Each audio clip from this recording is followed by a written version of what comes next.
एक समय की बात है, सुंदरपुर के जंगल में एक टूनी नाम की चिड़िया रहती थी। उसकी एक जुड़वा बहन भी थी जिसका नाम मुन्नी था। टुन्नी जहाँ बहुत सुलझी हुई और नेक दिल चिड़िया थी, वहीं दूसरी तरफ उसकी बहन मुन्नी चिड़िया बहुत शरारती और चालाक थी। अगर कोई भी बुरा काम होता तो ये समझ लीजिए कि उसमें टूनी चिड़िया का हाथ जरूर होता, पर डांट बेचारी टूनी को खानी पड़ती। एक दिन की बात है। देख मुन्नी, तू अपनी आदतों से बाज आ जा, वरना अच्छा नहीं होगा। गलती तू करती है और डांट मुझे खानी पड़ती है। तो क्या हुआ, बड़ी बहन को कभी कभी छोटी बहन के बदले भी डांट खा लेनी चाहिए। ये सिर्फ एक बार की बात होती तो चलता, पर अब तेरी वजह से हर रोज मुझे डांट खानी पड़ती है। बस अब बहुत हुआ, मैं तुझे आखिरी बार वार्निंग दे रही हूँ, आगे से ऐसा कोई भी काम मत करना। ठीक है, मैं आगे से ऐसा नहीं करूँगी। टूनी ऐसा कहकर मुन्नी के कमरे में चली जाती है। टूनी के जाते ही मुन्नी अपने पुराने अंदाज में आ जाती है और मन ही मन कहती है, मुन्नी इतनी आसानी से बदलने वाली नहीं है। मैं तो भाई शरारत करती रहूंगी और तुझे डांट खिलवाती रहूंगी। ऐसे ही कुछ दिन बीत जाते हैं। मुन्नी को एक दिन बहुत जोर की भूख लगती है और वह घर में खाना ढूंढती है, पर उसे कुछ भी खाने को नहीं मिलता। फिर वह मन ही मन सोचती है, यहाँ तो कुछ मिलने से रहा, क्यों ना मैं कालू कौवे के आम के बाग में कुछ आम तोड़ कर ले आऊं। हाँ, ये सही रहेगा। ऐसा मन में ठान कर वह उड़ते हुए कालू कौवे के आम के बाग में चली जाती है और रसीले रसीले आमों को देखकर उन्हें तोड़ने लगती है और ऐसे ही खूब सारे आम तोड़ लेती है और खा भी लेती है। तभी वहाँ कालू कौवा आ जाता है और उसे देखते ही मुन्नी चिड़िया जल्दी से उड़कर वहाँ से नीम के पेड़ के पीछे छुप जाती है। तभी वहाँ से टूनी चिड़िया भी उड़ते हुए कहीं जा रही थी। कालू टूनी को वही आम का चोर चिड़िया समझ लेता है और उसे पकड़ लेता है। अरे ओ चिड़िया, कहाँ जा रही है? नमस्ते काका, मैं तो अपनी सहेली दीपा कबूतरी के पास जा रही थी। बोलिए, आपको कुछ काम है? अरे वाह, बहुत अच्छी एक्टिंग कर लेती हो तुम। अब ज्यादा बनो नहीं, मैंने तुम्हें आम चुराते हुए देख लिया था। बोलो, तुमने ही मेरे आम तोड़कर खाए हैं ना? बोलो। नहीं काका, मैंने आपके आम नहीं खाए, मैं सच बोल रही हूँ, मेरा विश्वास कीजिए। मैं तो अभी यहाँ आई हूँ और अपने दोस्त के घर जा रही हूँ। अच्छा, अब चोरी करती पकड़ी गई तो बहाने बना रही है। मैंने तुझे अपनी आंखों से मेरे बाग में देखा था और तुम मुझे देखते ही भाग गई। मैं झूठ नहीं बोल रही काका, मैं सच बोल रही हूँ, मैंने आपके कोई आम नहीं खाए। अच्छा, तो तू ऐसे नहीं मानेगी, रुक, मैं तुझे अभी बताता हूँ। कालू टूनी को उसके घर ले जाता है और उसके माँ बाप को उसकी चोरी के बारे में बताता है। देखिए भाई साहब, मैं आपकी बहुत इज्जत करता हूँ, पर आपकी यह लड़की, ये आपकी इज्जत मिट्टी में मिला देगी। अरे क्या हुआ कालू भाई साहब? आपकी इस बेटी को मैंने चोरी करते हुए रंगे हाथ पकड़ा है। यह मेरे बाग से आम तोड़कर खा रही थी और जब मैंने इसे चोरी करते पकड़ा तो यह मुझसे झूठ बोलने लगी। पिताजी, मैंने कोई चोरी नहीं की, काका को कोई गलतफहमी हुई है। मैं इसे आखिरी बार छोड़कर जा रहा हूँ। आगे से मैंने अगर कभी इसे चोरी करते पकड़ा तो सीधे पुलिस के हवाले कर दूंगा। फिर मैं आपकी इज्जत का भी ख्याल नहीं करूंगा। ऐसा बोलकर वह कालू कौवा गुस्से से वहाँ से चला जाता है और उसके जाते ही टूनी अपने पिताजी से कहती है, पिताजी, मेरा विश्वास कीजिए, मैंने कोई चोरी नहीं की। आप तो जानते हैं ना मुझे लगता है ये मुन्नी ने किया है और सुबह वह घर में भी नजर नहीं आ रही है।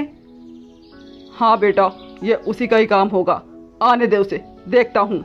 शाम को मुन्नी घर आती है और उसके आते ही टूनी और उसके पिता उसकी क्लास लगा देते हैं। मैंने तुझे मना किया था ना, फिर से ऐसा काम नहीं करना, पर तूने मेरी बात नहीं मानी और तूने चोरी की और आज तेरी वजह से कालू काका ने मुझे डांटा और वो आकर पापा को भी खूब खरी खोटी सुनाकर चले गए हैं। सब तेरी वजह से। मुन्नी सर झुकाए सब सुन रही थी। वह उनकी बातों को एक कान से सुनती और दूसरे कान से निकाल देती। अगले दिन मुन्नी आज फिर कोई नई शरारत करने का प्लान बना रही थी।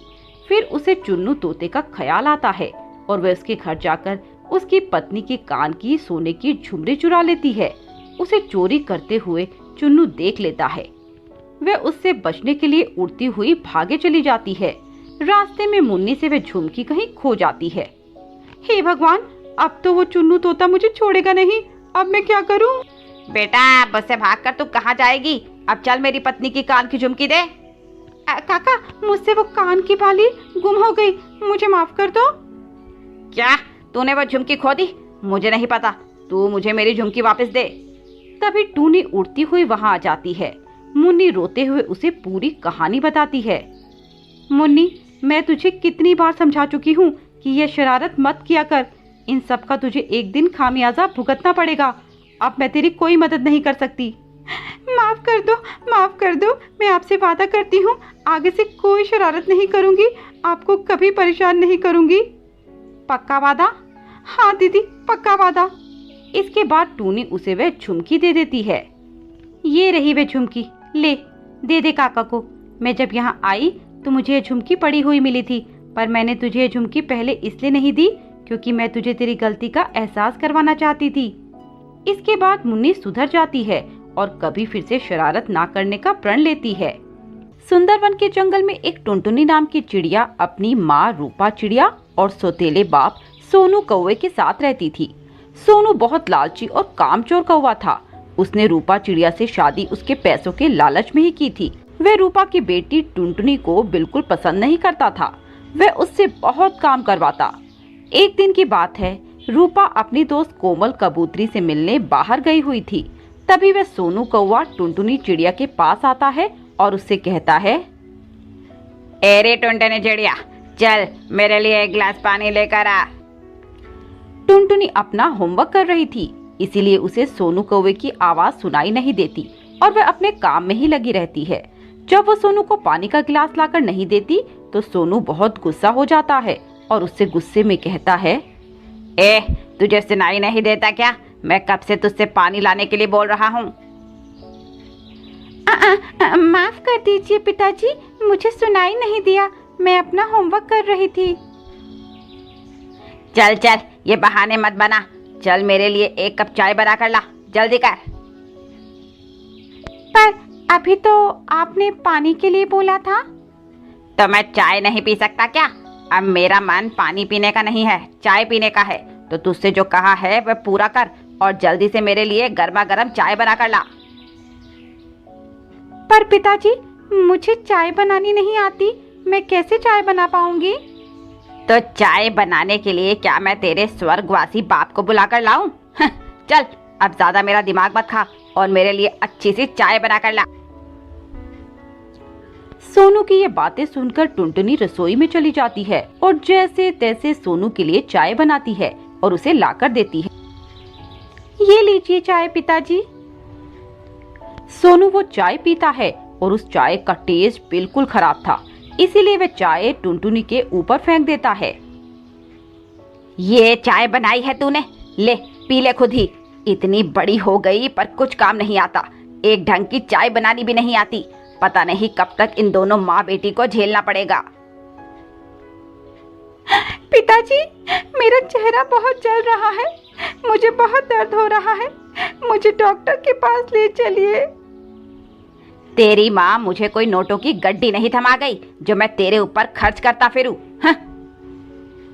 ऐसा कहकर सोनू कौवा वहां से चला जाता है और टुनटुनी चिड़िया दर्द से करहा रही होती है और अपने पापा की तस्वीर देखकर उनसे कहती है, पापा, अगर आप जिंदा होते तो कितना अच्छा होता।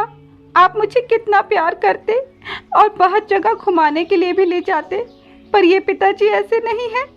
ये मुझसे बिल्कुल भी प्यार नहीं करते और मुझे डांटते रहते हैं। आज देखिए उन्होंने मेरे साथ क्या किया। उन्होंने गरम गरम चाय मेरे ऊपर फेंक दी और मेरा चेहरा जल रहा है। ऐसे रोते रोते टुनटुनी चिड़िया वहीं पर सो जाती है। शाम को सोनू कौवा वापस आ जाता है और टुनटुनी से कहता है, ए टुनटुनी, याद रखना, अगर तुमने आज की बात किसी को बताई तो अच्छा नहीं होगा, नहीं तो आज तो कुछ भी नहीं, मैं एक दिन तुझे इससे भी ज्यादा दर्द दूंगा। नहीं पिताजी, मैं किसी को ये बात नहीं बताऊंगी, बस आप मुझे मारना मत। ठीक है, चल मेरे पैर दबा, मेरे पैरों में बहुत दर्द हो रहा है। ठीक है पिताजी, मैं अभी दबाती हूँ। और जरा अच्छे से दबाना। ऐसा कहकर टुनटुनी उस सोनू के पैर दबाने लगती है।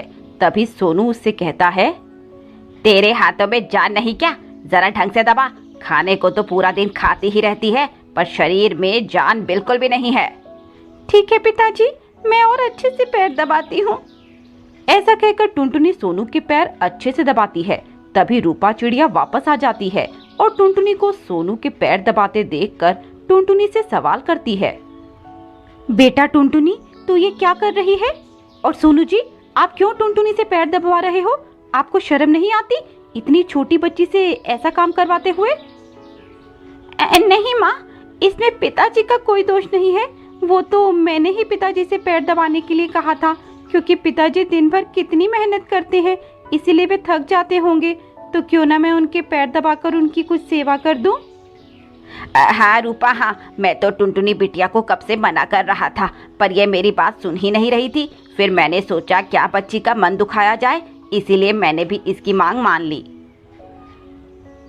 अरे मुझे माफ कीजिएगा, मैंने कुछ गलत ही सोच लिया था। अरे रूपा, कोई बात नहीं। बाकी मैं टुनटुनी बिटिया को अपनी जान से ज्यादा चाहता हूँ, एक ही तो बेटी है मेरी। ऐसा कहकर वे सभी खाना खाकर सो जाते हैं। पर आज रात को सोनू को नींद नहीं आ रही थी। वह मन ही मन किसी नए जाल को बुनने में लगा था। आज तो बाल बाल बच गए, वरना अगर रूपा को यह बात पता चल जाती कि मैं टुनटुनी से जबरन काम करवाता हूँ तो वो मुझे घर से निकाल फेंकती और मैं फिर से दर बदर की ठोकरें खाता फिरता।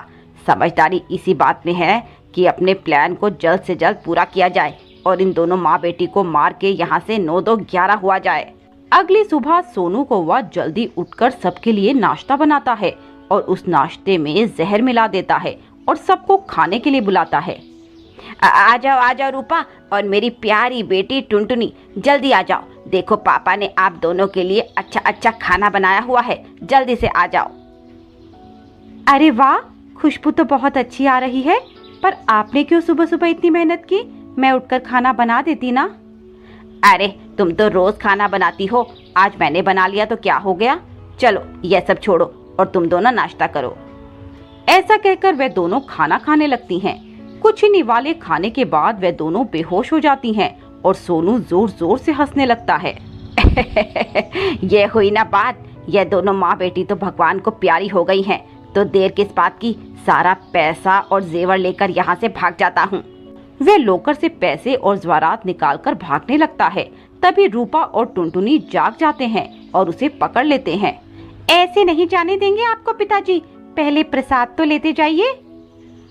तुम दोनों जिंदा कैसे बच गई? तुम्हें तो मैंने अभी अपने हाथों से जहर खिलाया था।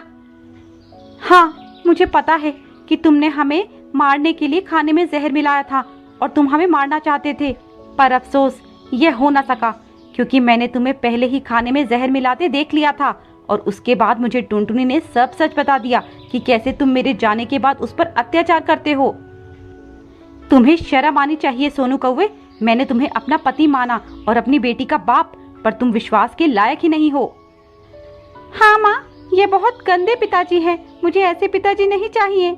के मारकर घर से निकाल देते हैं। जाओ यहाँ से, तुम्हारे जैसे पापी पक्षी के लिए मेरे घर में कोई जगह नहीं है और आइंदा से मुझे अपनी ये गंदी शक्ल मत दिखाना।